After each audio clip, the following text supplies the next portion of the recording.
Hi, everybody. This is Christina Rava, and I am back for my weekly or almost weekly Facebook Live tip. These are intended for health and wellness professionals, are the people I work with, but in general, coaches and creators who want to create an online course, membership, or group program. And last week, or the last couple of weeks, I've been talking about waiting lists and why it's a good idea to have a waiting list if you have a launch planned in the near future. I do believe it's a good idea to set up a waiting list to give people a little heads up that it's coming, to build some excitement, and then on your end to gather interest of who might be interested so that you can later go back and promote to those people. So you can find that in one of my last couple of Facebook Lives if you want to learn more about waiting lists. But today I'm going to be talking about the next step. So I thought it might be a good idea for me to go sequentially through the marketing process and the systems that you need to set up as you are preparing to launch an online course. Because I think what a lot of people do is when they want to launch a course, they go immediately to thinking about how to create the course itself, which is logical. Thinking about what content to put in and how to film their videos and what to call the course and how to price it and all of that. And all of those factors are certainly very important, but all of the actions that you take leading up to the launch of the course are equally important and obviously a higher priority since they come first. And so I started with the waiting list, and I'm going to talk about a lead magnet today. I'm basically walking you through a funnel that you would need to create and set up in preparation for launching a course or membership or group program. So today's topic is four qualities that make up an effective lead magnet. So if you've been in the online space for a while, I'm sure you know by now that email marketing is a very effective way of marketing. It has much higher conversion rates than social media, and that's because you have the ability to contact your email list at any time. Also, the people on your email list have chosen to be on your list, so they have expressed interest in what you offer. And you own your list, you always have access to that contact information, whereas that's not the case with social media and your followers. So it's generally a very important thing to focus on as you are preparing to launch pretty much anything in the online space. So there are a few ways of getting people on your email list, but one of the primary ways that a lot of online businesses use is to create a free offer, which is also called a lead magnet, that people can sign up to receive. They give their name and their email address in exchange for this free thing. So the free thing could be a PDF download, like an ebook. It could be a recipe guide if you are in the nutrition and wellness space. It could be like a worksheet or a workbook, and it could be a video training. There's really there's no one best format for a lead magnet, but there are four qualities of a lead magnet that are really important to focus on. So the first one is that it should be actionable. So one mistake I see with people is a lot of the coaches that I work with are very knowledgeable about a specific subject, and they are eager to share a ton of knowledge, information about a certain topic, a lot of what they know about it, and various interesting facts about the topic. And that's great, but the person on the receiving end can't really do anything with that. Like, let's say you just write an ebook all about gut health and why gut health is important. That's interesting to know, but if I feel like I have a problem with gut health, I wouldn't know what to do next. I would know that it's important for me to address it, but I wouldn't know what to do next.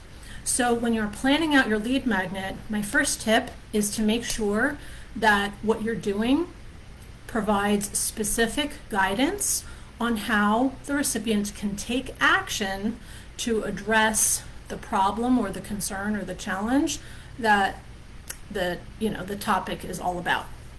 The second thing that I see, a problem that I see with a lot of lead magnets, is that they're really long and it's almost too much information that would take too long to implement.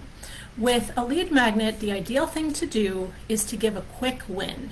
So think about one thing, even if you as the expert consider it a baby step, your potential clients may not see it as a baby step. They may get overwhelmed if you give a big step or too many steps.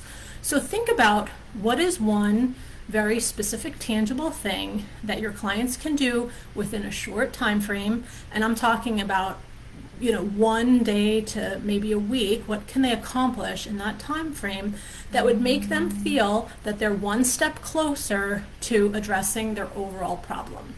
And that way, they kind of get a taste of the fact that your advice is effective and that it's not overwhelming and that it's tangible. So think about timeline. First, actionability, and second, timeline. The third thing to consider is that it's really important that your lead magnet the topic of your lead magnet is related closely to the topic of your upcoming course or membership or group program. This is another mistake I see where I'm going to use another example of a nutrition professional, since I work with a lot of them. They will have a lead magnet like 5 ways to boost your energy. And then their course would be about meditation. Both are health related, but the people who opt in to the freebie having to do with energy are suffering from fatigue. They may not necessarily be suffering from stress.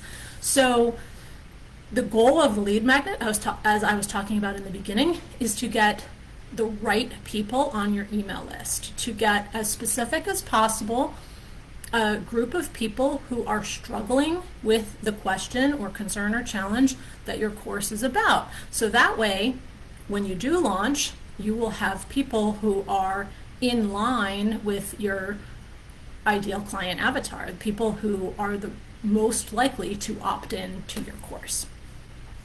Now, the fourth and final recommendation that I have for a lead magnet, and this is probably the number one thing that I see missing from the people I work with, is that it should have an introduction page at the beginning and it should have a call to action at the end. So a lot of people are excited about creating the material for their lead magnet, like their recipes or their worksheet or their 5 steps to do XYZ. But they're so eager to jump right into it that they forget that the people opting into this thing probably know very little, if anything, about them and the work that they do. And remember that the purpose of a lead magnet is not only to provide some value and something specific to the people who opt in, it's also about getting people to start to know you and the work you do and your area of expertise, so that they start to develop trust in you and are more willing to invest when it comes time to paying money for the things you offer. So I recommend starting out with an introduction page. It should not be a bio or a resume or anything like that. I recommend making it kind of personal. You want to make a connection with the reader. Talk about how you know what it's like to be in their shoes, because you yourself have struggled with a similar problem. And talk about things that you tried in the past that didn't work to address the problem, and then say, but I found this new approach that does work, and that's a perfect segue to lead into your lead magnet. So give them, basically the introduction page is to give them some context. Who are you and why is it that you are creating this resource for them? And then it's probably the most important thing is at the end of the lead magnet, after you've given whatever resource you have to give, is to tell them what to do next. Don't leave the person hanging. This is probably the time when people are most likely to take action with you. They just found out about you. They just found out about who you are and what you do. They just willingly gave their name and their email address to receive this resource.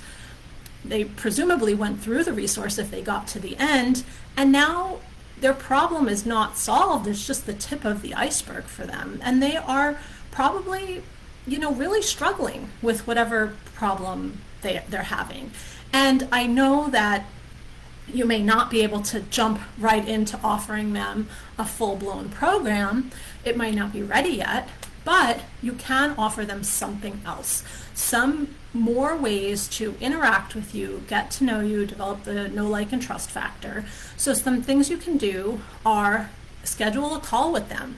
Even if you're not doing one-on-one coaching, I still recommend doing discovery calls, because you can hear about a person's pain point from their own point of view, from their own words.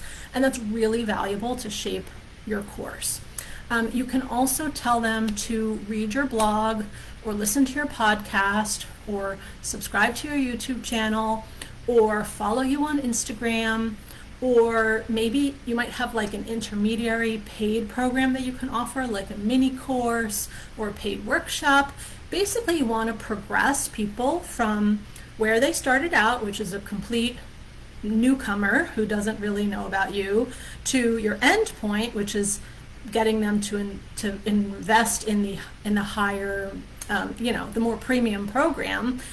You have to move them along that timeline by providing them with more resources, more value, and more opportunity to get to know you by interacting with you. So in summary, my 4 tips for an effective lead magnet are: 1, to make it actionable; 2, to give a short-term win; 3, to make sure that the topic is related to the topic of your eventual offer; and 4, to make sure to have an introduction and a call to action at the end. If you need any help with reviewing your lead magnet, some feedback on it, or setting it up in Kajabi, I'd be happy to help. You can contact me, hello@christinarava.com, and I'll be sure to respond to your email personally. Thanks a lot.